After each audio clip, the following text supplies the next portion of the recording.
Good morning, सत श्री अकाल, Radhe Radhe. I hope कि आप सब लोग अच्छे होंगे। अभी केंद्र सरकार की तरफ से एक बहुत बड़ा तोहफा मिला है मजदूरों को, कर्मचारियों को। ये कर्मचारियों पे लागू होता है और मजदूरों पे भी लागू होता है। इनको 3 भागों में बांटा गया है, ए बी सी, यानी कि अकुशल और अर्धकुशल और अत्यधिक कुशल, 3 भागों में बांटा गया है।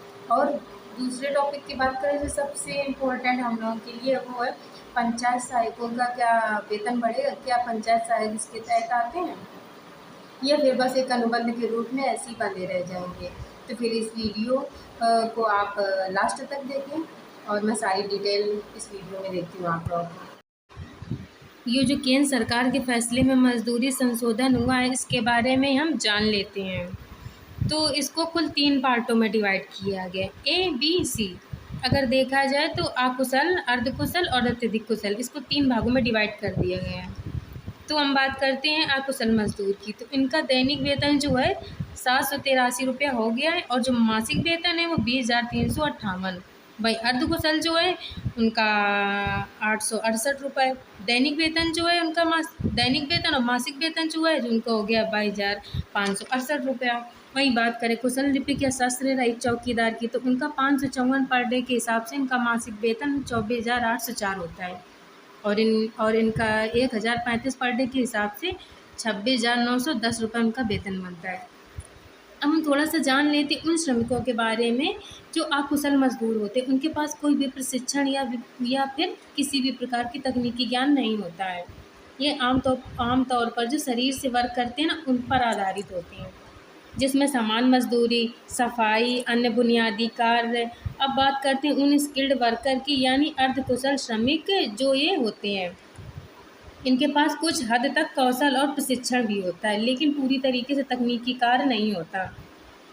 और इनके पास जैसे ये मशीनों का संचालन, कुछ विशेष उपकरणों का उपयोग कर सकें, लेकिन उनको तकनीकी ज्ञान नहीं होता है। अब बात करते हैं कुशल श्रमिक यानी स्किल्ड वर्कर। तो स्किल्ड वर्कर जिनके पास तकनीकी ज्ञान और प्रशिक्षण होता है।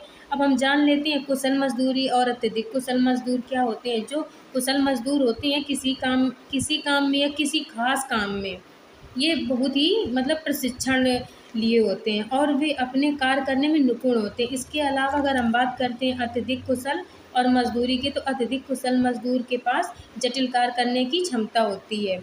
इनके पास अत्यधिक प्रशिक्षण और अनुभव होता है। तो आप देख सकते हैं कि इन तीन श्रेणियों में इनको बांटा गया है। और इनका जो सब लोगों का वेतन है ना, वो 1 अक्टूबर यानी कि आज 2024 से लागू होता है। अब देखते हैं यूपी का हमें लगता है कि सबसे अहम मुद्दा है वो पंचायत सहायकों का। हमें लगता है वो कब से देख रहे हैं कि शायद मेरी पेमेंट बढ़ेगी। पर अब हम बात करते हैं पंचायत सहायकों की, तो पंचायत सहायक श्रेणीबद्ध मजदूर नहीं है। ये किसी भी श्रेणी से बंधे हुए नहीं है, बल्कि ये ग्राम पंचायत के तहत काम करने वाले एक सहायक कर्मी होते हैं और उनका मुख्य कार्य पंचायतों में विभिन्न योजना और प्रशासनिक कार्य में सहायता प्रदान करना होता है। वह ग्राम पंचायत में स्तर में कार्य कर लेते हैं और ये एक ही श्रेणी में इसलिए नहीं आती क्योंकि इसका मुख्य कारण ये है कि अनुबंध से है ये, और ये अस्थायी कर्मचारी हैं। तो आप समझ सकते हैं कि पंचायत सहायक जब तक अनुबंध में से बंधे हैं तब तक पंचायत सहायकों का मानदेय 1 रुपया भी नहीं बढ़ने वाला है। तो आप अच्छे से समझ गए होंगे ये बात कि केंद्र सरकार का जो ये फैसला है मानदेय से रिलेटेड जो संशोधन हुआ है, इसमें पंचायत सहायकों का 1 भी रुपया बढ़ने वाला नहीं है। इतना मानदेय अभी है और हमें लगता है फ्यूचर में इतना ही रहेगा, इसमें कोई इजाफा नहीं होगा। सरकार को क्या लगता है कि हम लोग पंचायत सहायक हैं, 6,000 की जॉब में बहुत कुछ कर लेते हैं। अरे कुछ भी नहीं होता है, सबको लगता है इसे कि हो जाता है, पर कुछ भी नहीं होता है। वही 6,000 है और शायद 6,000 रहेंगे। मेरा तो बस एक ही सवाल है कि जब तक ये अनुबंध ख़त्म नहीं होगा हम लोगों की पेमेंट नहीं बढ़ेगी। पहले 1 साल का था, फिर 2 साल का हो गया, फिर 3 साल का, ऐसे करके 5 साल निकल गए, लेकिन हम लोग की पेमेंट बढ़ी नहीं बढ़ी। और उसके बारे में जब अपने यहाँ के जो सीएम ने मुद्दा भी उठाया था, तो उन्होंने बस केवल इतना बोला था वहाँ पे कि जो पंचायत सहायक हैं उनकी ई-डिस्ट्रिक्ट की आईडी बन चुकी है, उससे वो 30 रुपये प्रति आय जात निवास के हिसाब से पाते हैं। लेकिन हम लोग क्या लगता है मिलता है वो, जैसे आयुष्मान कार्ड की चर्चा हुई थी, 5 रुपये प्रति कार्ड के हिसाब से मिलते, तो कुछ लोगों को मिला, कुछ लोगों को नहीं मिला। तो क्या होता है फ्यूचर में देखते हैं। प्लीज़ गाइस लाइक करना एंड सब्सक्राइब करना एंड शेयर करना। Bye bye.